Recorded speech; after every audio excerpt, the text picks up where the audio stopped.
tragic incident took place in Tahir's neighbourhood, one that shook his daughters so deeply that fear settled permanently in their hearts. They began to hesitate before stepping outside the house. Despite Tahir's countless efforts, the terror refused to leave their minds. Eventually, even going to school, coaching, or the madrasa became frightening for them. The reason behind this fear was an incident involving a Pashtun woman named Noreen, who lived nearby with her two sons, Rimat Arli and Bilal Arli. Noreen's husband was an extremely suspicious man. Tahir's daughters often went to Noreen to learn Quranic lessons. Because she was Pashtun, she recited prayer intentions in her native accent. The girls learned those pronunciations from her, and whenever they recited them before Tahir, he could not help but smile. The girls were deeply attached to Noreen. Noreen's husband owned a car workshop close to their home. Whenever he left for work, he would lock Noreen inside the house. Around noon, he returned briefly to unlock the door so his sons could go to the madrasa. Beneath Noreen's house lived an 85-year-old elderly man, the grandfather of Yasmin and Hamid. His wife had passed away, and his daughter-in-law refused to feed him due to his age. As a result, neighbours often sent him food.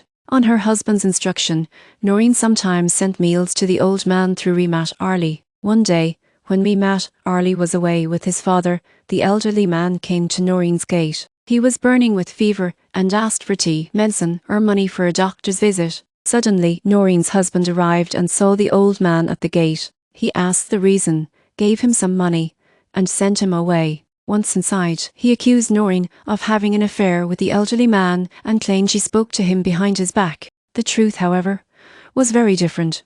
Noreen's husband himself was involved with another woman. Since Noreen was his cousin, he faced strong family opposition to a second marriage. To justify his intentions, he fabricated accusations against Noreen, using them as an excuse. Noreen's Pashtun pride, honour, and long-suppressed anger erupted. After her husband left, she embraced her children tightly. Then she called Tahir's daughter to her. Placing her two sons in the child's care, she said softly, "Take care of them. If something happens to me, call my father. His house is not far." The children of the neighbourhood, including Tahir's daughter, knew where Noreen's father lived. After kissing her sons again, Noreen took the petrol her husband had kept for his motorcycle and a box of matches. She went into the room and took a step that would change many lives forever. Her screams tore through the air. Flames rose and panic spread. In the courtyard, Tahir's daughter, Rimat Arli, and Arba stood frozen in terror, crying uncontrollably. When smoke began pouring out of the room,